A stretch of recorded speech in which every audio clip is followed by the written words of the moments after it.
Heads begin to roll over Usain Bolt's alleged stolen money. Plus, Kiara Grant. Brian Levelle, is this his time to shine? And the great one, Sharika Jackson.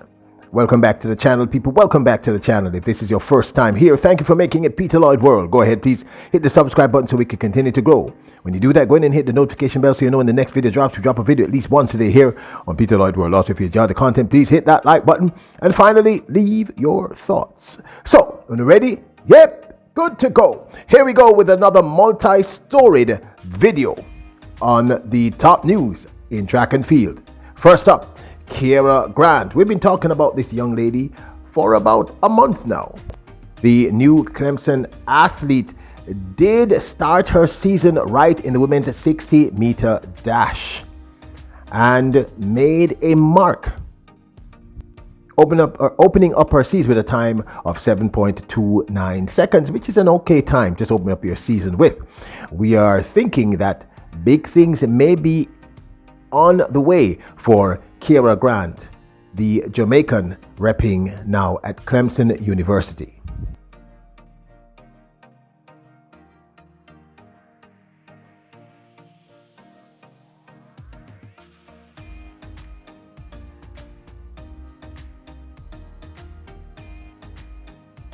In 2022, Brian Levelle, the Edwin Allen sprint sensation over the men's 100, 200, and 400 meters, was one of the dominant Class 1 personalities. In fact, heading into the World Under-20 Championships, we thought that he would have made an even bigger mark than he did in Cali, Colombia.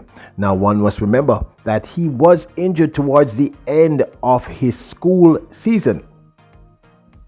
And this could explain why we did not get to see the very, very best of Brian Levelle. However, we here at Peter Lloyd World believe that Levelle is the clear favorite to win the men's 200 meters Class 1 boys and will be a factor in the men's Class 1 100 meters. Although the clear favorite has to be Kingston College's Buaje Nkrumah with his phenomenal 10.02 over the men's 100 meters, which is of course also the national under-20 record.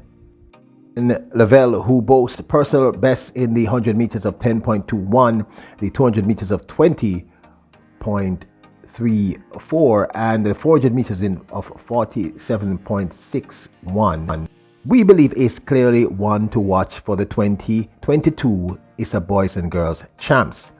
Of course, it's very early in the season, so the truth is we're really basing most of our prediction on his previous season's performances.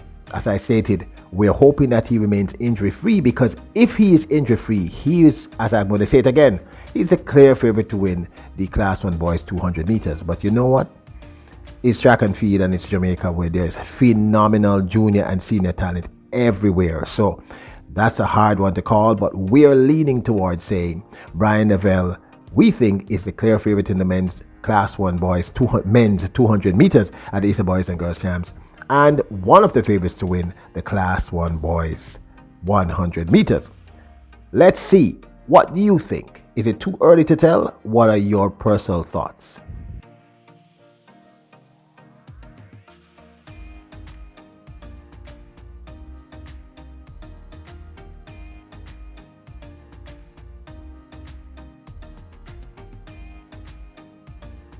The superwoman herself, or we should call her One Dolly, Sharika Jackson, who is up and one of the clear favorites to win the tomorrow night's RJR Sportswoman of the Year Award. I really think it's between her and Shelly and Fraser Price. In the next video, I'll tell you who we predict will win. Well, Sharika Jackson is at it again. Did she ever stop? And we just wanted to share a few things she posted to her social media. Of course, she's already started the season right, working hard to improve that 21.45 that we're hoping she will lower to a world record standard in 2023. First session of 2023. completed. It was a good morning. Happy New Year, everybody. Hope you guys have a wonderful year with love, happiness. Now, some of you may have forgotten the dramatic journey that led her in her quest to 100 and 200 meter dominance coming down from the 400 meters. And she posted this very, very recently to all her social media platforms. And I really wanted to share this with you because, you know, it just reminds you of what true greatness is. Listen. Jackson posted, 3 years ago today, I was 7 weeks into recovery from 2 stress fracture shins. This morning, I had one of the best training sessions.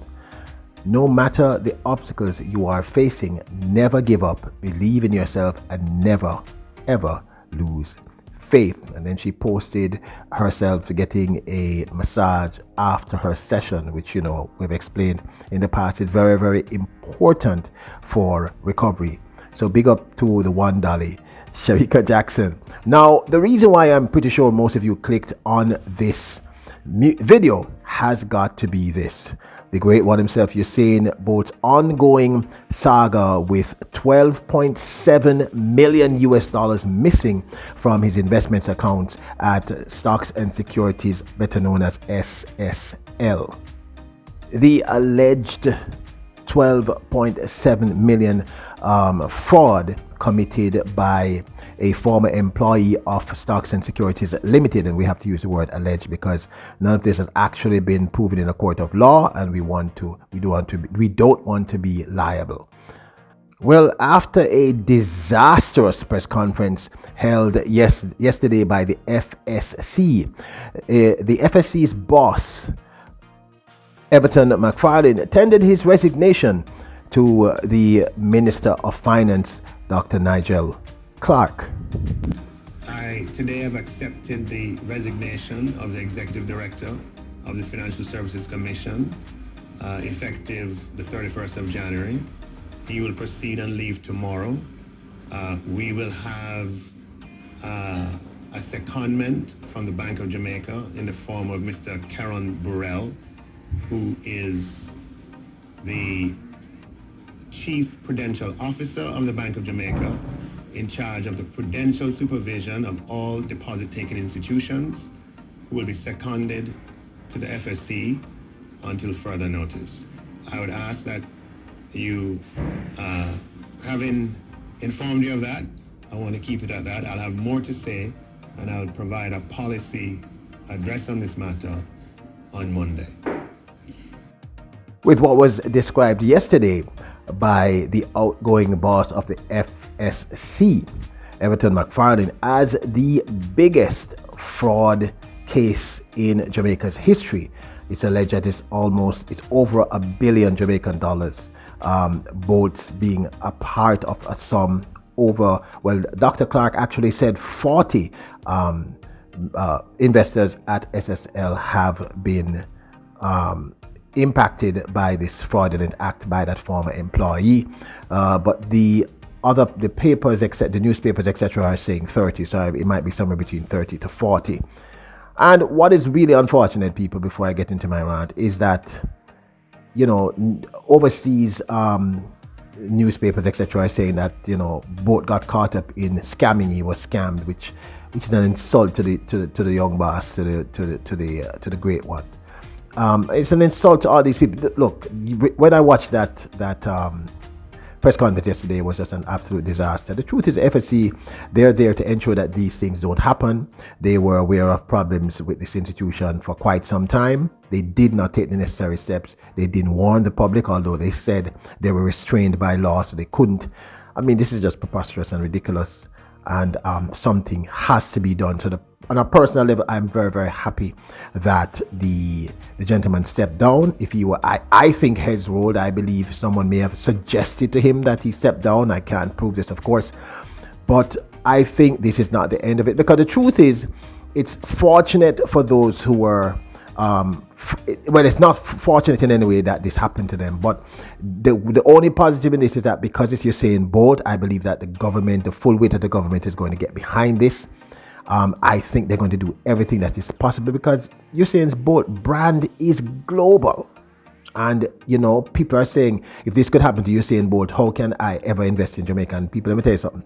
Jamaica cannot exist without investment from yourselves, the diaspora, and persons living in Jamaica, etc. We can't. That's one of the reasons why we're slowly growing. We're getting there is because of that investment. So this has to be dealt with. And the truth is, I did not feel any kind of confidence listening to those members of the FSC yesterday. I didn't feel I didn't feel as if, okay, these people are on the ball and they're getting the stuff done, But who am I to. I'm still really angry about this. This is, listen, people. It's not just Bolt who worked hard. All these people work hard for their money. And times rough all the way. So, so there you have it. The heads have begun to roll. I don't believe that gentleman will be the first person. I believe we're going to see other persons resigning, etc. So there you have it. Don't forget to leave your comments, and don't forget to hit the subscribe button, hit the notification bell, and hit the like button. Hoping that Bolt and all the investors get back a substantial portion of their investments. Remember, you are royals, kings and queens. Bless up.